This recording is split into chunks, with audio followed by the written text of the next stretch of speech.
sama detik pelajarannya. Kita mulai, kita breathing dulu biar kita semangat. Oke, siap? Sikap berdiri.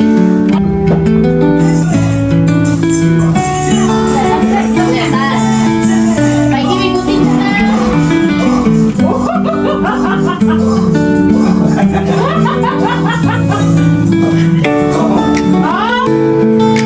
Aku punya kertas dari guntingnya. Gimana caranya kertas gunting ini bisa masuk untuk tubuh kertas ini?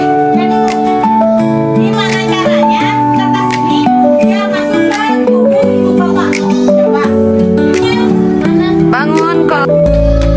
Kertas ini punya tangan gunting. Gimana caranya masuk ke tubuh kan gitu? Aku bisa terus selanjutnya bangun kolaborasi.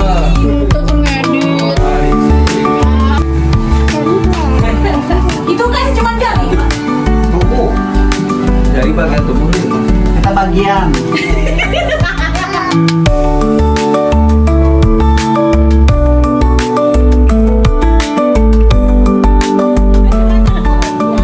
Gimana caranya si kertas ini bisa masuk ke tubuh ibu bapak? Kalau kerjasama boleh atau kertas sewa.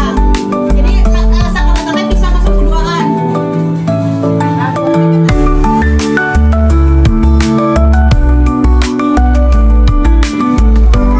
Paham baiknya ya?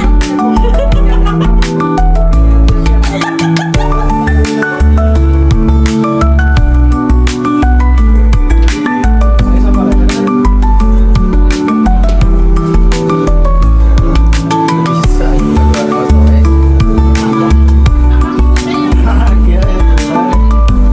lelu kering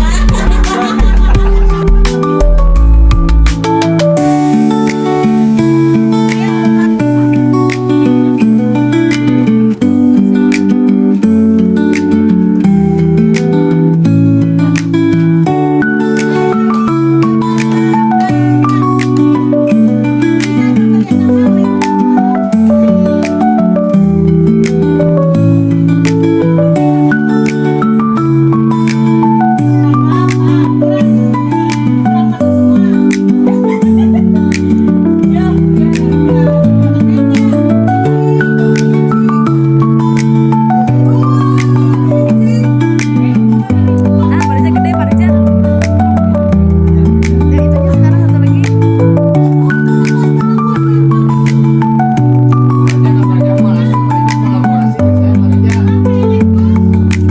Nah, sok masukin.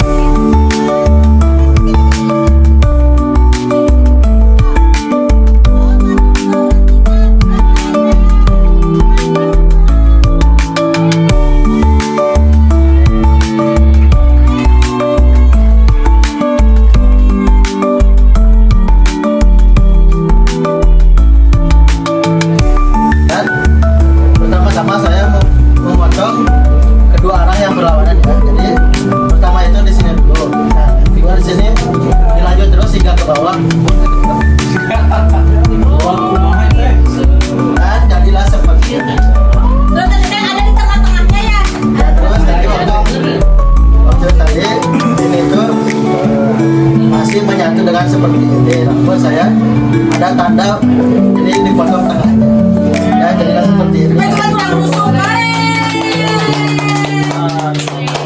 Depan Bu, ke depan. Bu. Tuh, kan.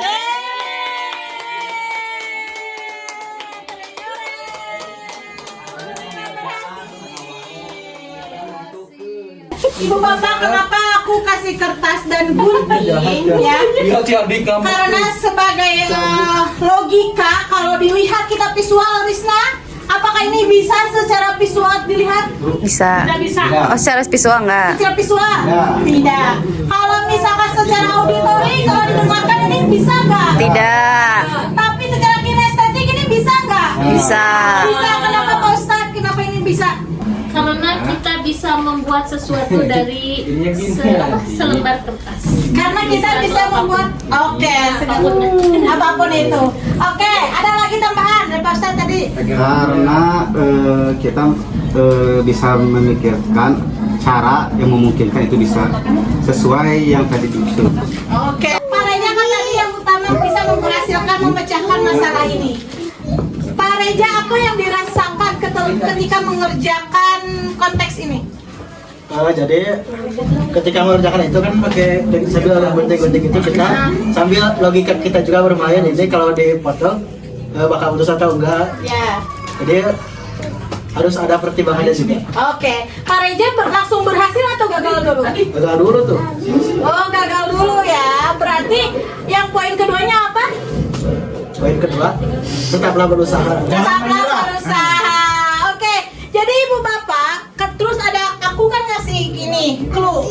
Bangunlah kolaborasi bahwa kita bisa bekerja sama.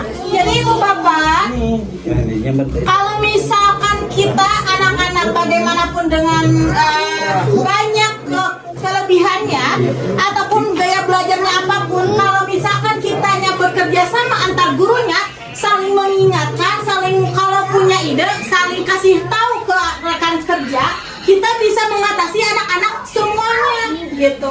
Misalkan Pak Ustadz Deda itu punya ide buat anak-anak pembelajaran di kelas 8. Kasih tahu kepada guru-guru, rekan guru-guru.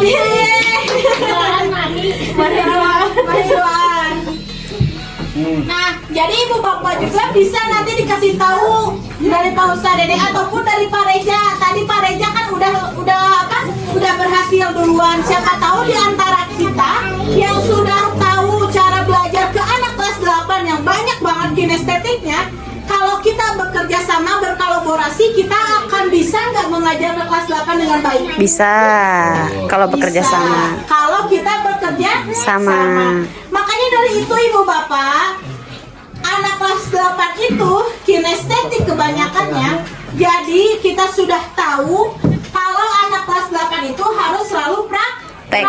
Dan praktek itu hari itu dan kita yang mengadakan proyeknya. Bapak, kita bekerja sama lagi untuk menjadi guru yang hebat, yang lebih kreatif lagi untuk anak-anak kita di masa depan. Siap? Siap. Siapa ibu bapak? Siap. Oke, siap. Ada yang bisa memberi kesimpulan tentang materi kali ini dari saya, ibu bapak?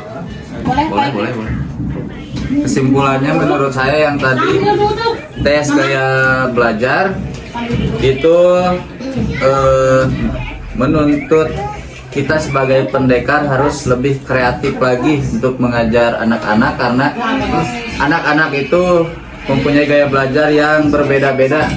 Ya. Yang kedua ini bangun kolaborasi. Kesimpulannya kita harus bekerja sama, saling antar rekan kerja untuk mewujudkan yang kita inginkan. Betul. Ngomong naon sih? Pasti Pak Iki. Tepuk tangan untuk Pak Iki, ibu bapak.